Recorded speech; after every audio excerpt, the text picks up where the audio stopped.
Assalamualaikum warahmatullahi wabarakatuh. Ketemu lagi dengan channel Pepen Febriandi.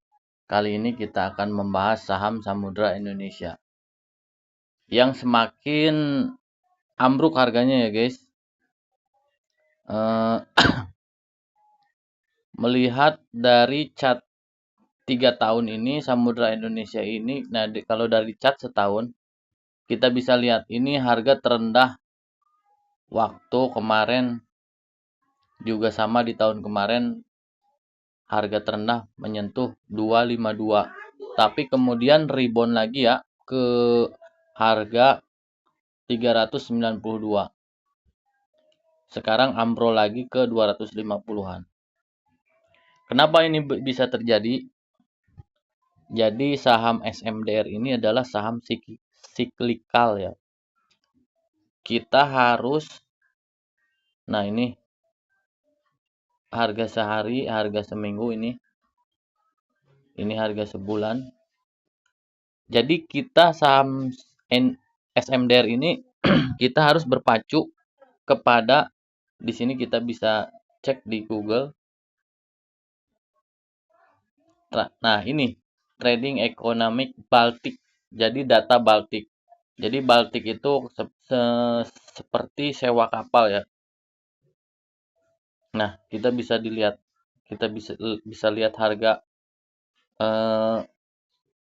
sewa kapalnya ini lagi ambrol guys.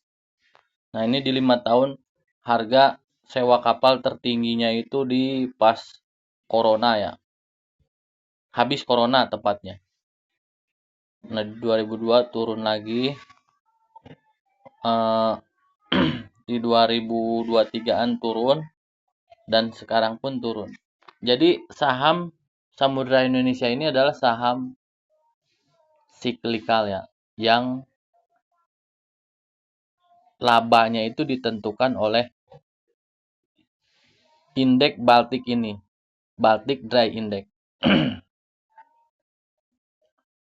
Nah, jadi dia harganya cenderung mengikuti harga dari Baltic Dry Index tadi. Jadi sewa kapal. Tapi kalau kita melihat dari labanya masih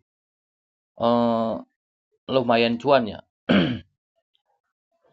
Kalau kita memiliki modal besar, kita seperti yang dikatakan Lo Keng Hong bahwa saham komoditas ini, saham siklikal ini bisa kita beli justru lagi harga ambruk gitu. Karena suatu saat cat dari Baltic ini pun akan naik lagi. Bisa turun, tapi turunnya karena kan sekarang turunnya udah lumayan dalam ya. Kemungkinan itu nggak mungkin terlalu dalam lagi gitu.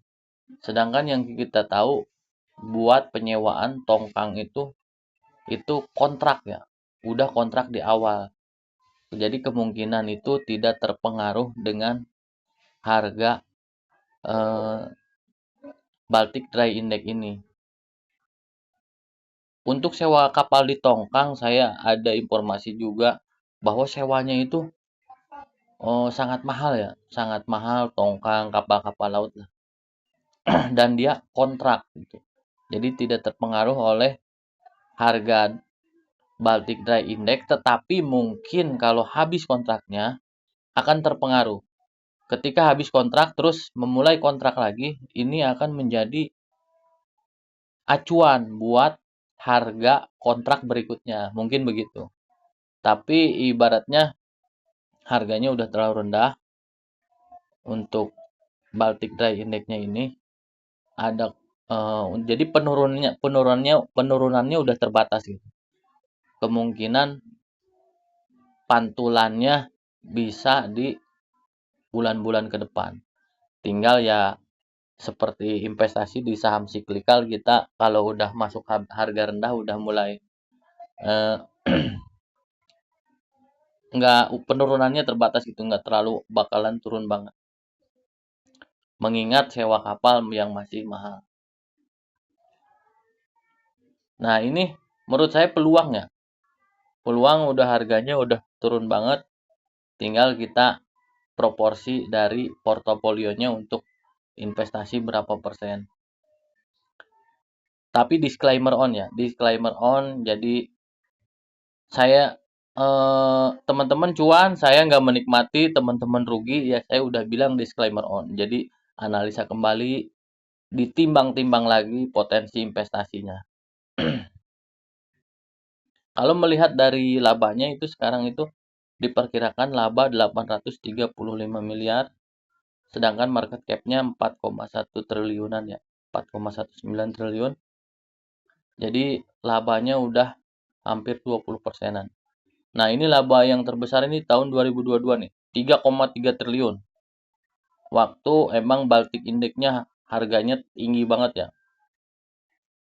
Sedangkan market cap 4,1 triliun. Kalau menurut saya sih jangka panjang ini masih worth it masuk di harga sekarang ya. Eh Samudra Indonesia ini terus menambah kapal. Dia pun ada gudang logistik di Cikarang. Saya pun udah melihat sendiri.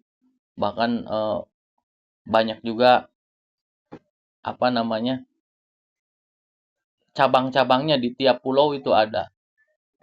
Terus untuk pengiriman peti kemasnya itu sampai India, dan yang saya tahu itu menguasai wilayah Asia ya.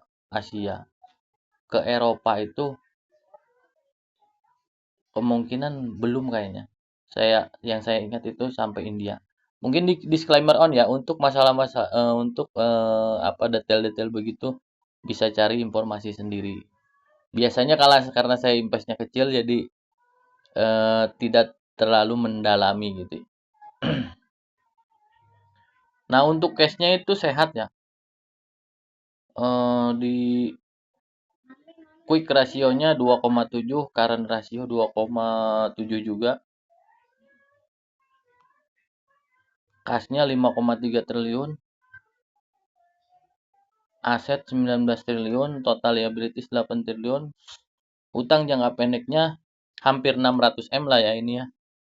Long term debt-nya 3 triliun. Kalau kita melihat cash, itu masih banyakkan cash, jadi saya rasa masih aman ya dibanding utang jangka pendek jangka panjang. Karena Samudra Indonesia ini dia terus menambah kapal. Karena Indonesia ini negara kelautan, butuh banyak kapal gitu ya. Terus juga kapal-kapal yang udah tua juga kan direkonstruksi lagi, diganti lagi.